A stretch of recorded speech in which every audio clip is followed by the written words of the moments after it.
Hello everyone, I'm here to talk about video game controllers and explain why I believe that the Pro controller is the best one that you can pick up. Way better than either the Xbox One controller or the PS4 controller or PlayStation 4 DualShock or the DualShock 4. This controller comes with a lot of quality of life features that the other controllers don't have, such as a really nice angle, which is something that the Xbox controller misses out on. It doesn't feel that comfortable to grab. This one does.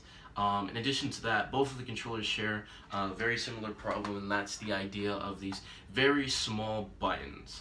As we can see on the Pro controller, it has these very nice flat surface buttons that allow you to press them without making any big mistakes, as well as being very comfortable for people with bigger hands. And that's just something that these two controllers just don't have in common.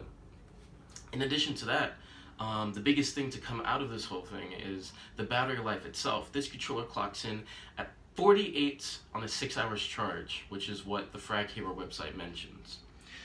And we just don't see that on the rest of these controllers. This controller, it has about half of that in terms of battery life, and that's if you buy a charger pack, because this controller by default requires that you have batteries and you constantly supply it. So you either have to constantly supply it or buy an accessory, which is where this controller fails immediately. This controller doesn't force you to buy anything extra, but that's not a good thing.